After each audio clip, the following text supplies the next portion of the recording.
नमस्कार। इतने पैसे कमाता हूँ फिर भी भविष्य के लिए बचत नहीं कर पाता। क्या आपको भी ये चिंता सताती है? कोई बड़ा खर्च आ जाए तो फिक्स डिपॉजिट तोड़ना पड़ जाता है या लोन लेना पड़ जाता है। क्या आपके साथ भी ये नौबत आती है? आप अकेले नहीं हैं। पूरे देश में लोगों के साथ इन दिनों यही हाल हो रहा है। और ये हम नहीं कह रहे हैं, खुद रिजर्व बैंक के मंथली बुलेटिन में इस बात को माना गया है। कुछ रिपोर्ट्स में बताया गया है कि पिछले करीब 47 साल में इतनी बुरी स्थिति कभी नहीं देखी गई। तो आज बात इसी पर। मेरा नाम रमेश तिवारी है। पैसा ही पैसा वायरल चैनल पर आपका स्वागत है। किसी ने कहा है, ये माना जिंदगी है 4 दिन की, पर बहुत होते हैं यारों 4 दिन भी। ये 4 दिन अच्छे से गुजरे इसलिए हम बचत करते हैं। और सरकार भी जायजा लेती रहती है कि हमारी जनता कितना बचत कर पाती है।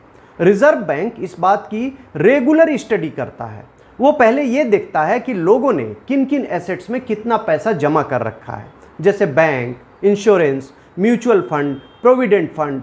फिर उसमें से देनदारियों को घटा दिया जाता है। देनदारी का मतलब है कि किसी बैंक या नॉन बैंकिंग फाइनेंस से लोगों ने कितना लोन लिया, कर्ज लिया। उसके बाद देखा जाता है कि लोगों के पास बचता क्या है, और इसे ही रिजर्व बैंक घरेलू बचत मानता है।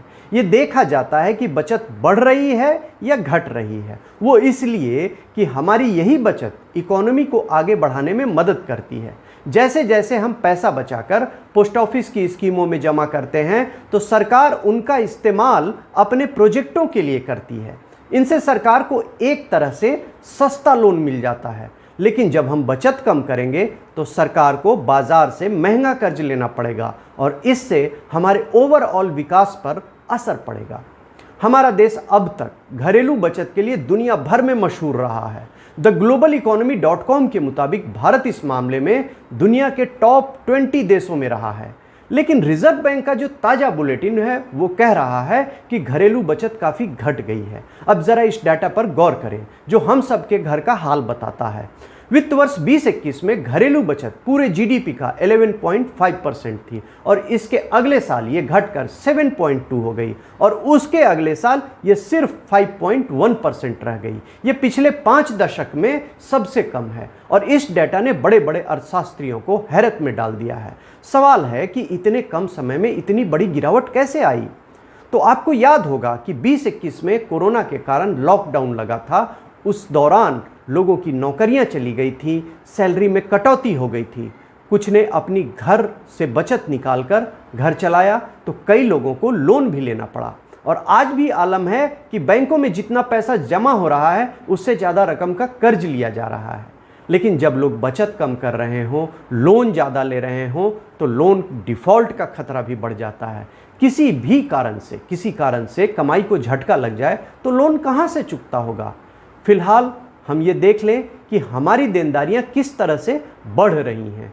रिजर्व बैंक के ही मुताबिक वित्त वर्ष 21-22 में देनदारी का अमाउंट टोटल जीडीपी का 3.8% था, जो अगले ही बरस 5.8% हो गया। एक रिपोर्ट में बताया गया है कि इतनी ज़्यादा देनदारी इससे पहले सिर्फ एक बार रही है और ये देनदारी तब बढ़ रही है जब लोन लगातार महंगा होता जा रहा है। सब ने देखा कि सिर्फ 9 महीने के अंदर होम लोन का इंटरेस्ट रेट कितनी तेजी से बढ़ गया। जिसका इंटरेस्ट 6.5% था आज वो 9% हो गया है। ज़्यादा वक्त नहीं बीता, साल 2022 की ही बात है। आधे से ज़्यादा लोन 8% से नीचे इंटरेस्ट रेट पर थे और आज तो हर तीसरा लोन 10% से ज़्यादा इंटरेस्ट वाला है।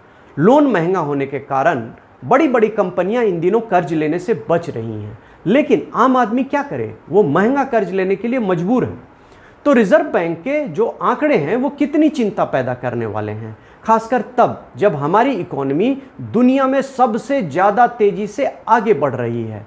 हमें ये समझना होगा कि अभी सरकार अपनी ओर से ज़बरदस्त ढंग से खर्च कर रही है और यही खर्च इकोनॉमी को स्पीड दे रही है। इससे कॉरपोरेट सेक्टर का प्रॉफिट भी पिछले कुछ समय से अच्छा दिख रहा है। लेकिन कब तक? सरकार तो जनता के दिए टैक्स के बूते ही खर्च कर सकेगी ना। जब आम लोग ही बचत कम करने लगे और लोन ज़्यादा लेने लगे तो टैक्स कहाँ से आएगा? इकोनॉमिस्टों का कहना है कि ये व्यवस्था टिकाऊ नहीं होगी और आज जो हालात पैदा हुए हैं उनके लिए सबसे ज़्यादा महंगाई जिम्मेदार है। जैसे अनाज तो महंगे हो ही रहे हैं, पढ़ाई और इलाज के खर्च ने नाक में दम कर रखा है।